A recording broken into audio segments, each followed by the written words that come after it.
Bonjour à toutes et à tous et bienvenue sur ma chaîne YouTube pour une nouvelle vidéo de révision à destination des élèves de troisième. Il s'agit d'un chapitre de géographie qui s'intitule Les aires urbaines françaises et leur dynamique.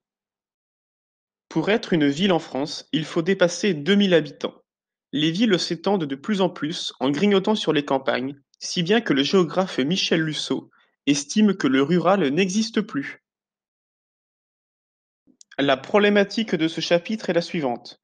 Quelles sont les différentes dynamiques des aires urbaines françaises dans une France de plus en plus urbanisée? Dans une première grande partie, nous allons étudier les dynamiques de l'aire urbaine d'Orléans. Tout d'abord, il faut préciser que la ville-centre d'Orléans reste très attractive et dynamique sur bien des points.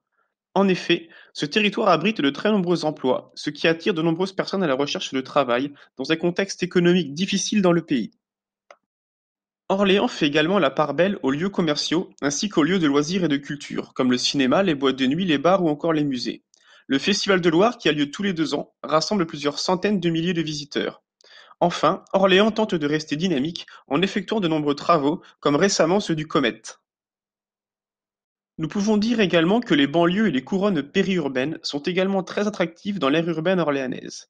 En effet, les prix de l'immobilier sont bien moins importants que dans la ville-centre et les jeunes couples avec enfants peuvent devenir propriétaires plus facilement d'une maison avec jardin par exemple.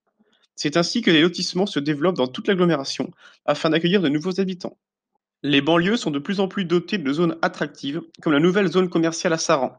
C'est également à cet endroit que la salle IMAX de cinéma a été implantée, grâce notamment à la facilité d'accès. Cependant, les habitants des banlieues et des couronnes périurbaines délaissent progressivement la ville-centre, dans laquelle ils ne se rendent que pour des événements exceptionnels. Enfin, nous pouvons dire que les déplacements sont de plus en plus nombreux dans l'aire urbaine d'Orléans.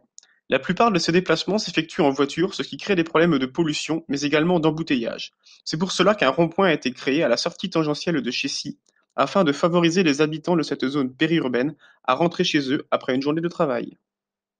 La ville-centre d'Orléans continue de se tourner vers le transport durable, notamment avec le système Vélo Plus qui se développe de plus en plus. Le tramway est également extrêmement fréquenté et les tarifs s'adaptent aux étudiants. De plus, le système de parc relais permet aux automobilistes de se garer en dehors de la ville, de prendre le tramway, le tout à un tarif modéré.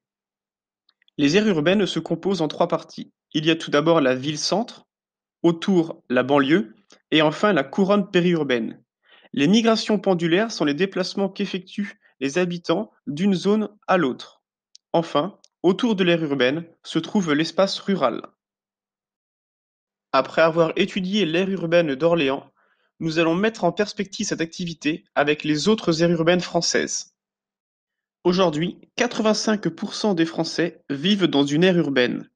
Les grandes aires urbaines concentrent des emplois et de nombreuses fonctions. On parle de métropole. Enfin, les frontières sont de plus en plus floues entre les villes et les campagnes. Le mode de vie périurbain a de nombreux aspects positifs. Les habitants de ces zones vivent dans des logements individuels situés dans des lotissements avec de grands jardins. Les logements y sont plus grands et beaucoup moins chers. Enfin, la vie périurbaine est une vie beaucoup plus calme et axée sur davantage de nature. Le mode de vie périurbain connaît également de nombreux aspects négatifs. Tout d'abord, il y a beaucoup moins d'emplois dans cette zone, à l'inverse du centre-ville. Le temps de transport est important pour rejoindre le lieu de travail, avec de nombreux embouteillages et de la pollution. Enfin, les campagnes diminuent progressivement au profit de ces zones urbaines.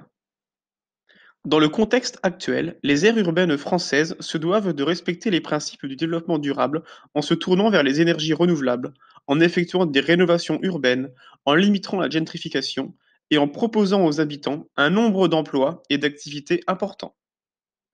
Dans la conclusion de ce chapitre, nous allons voir que les aires urbaines françaises sont obligées de rester en contact entre elles dans un contexte de mondialisation. Les réseaux de transport comme les lignes TGV permettent à certaines métropoles d'étendre leur influence en devenant de plus en plus attractives, car plus proches en temps de la capitale. En effet, ce ne sont plus les kilomètres qui comptent, mais bien le temps qui sépare une ville d'une autre.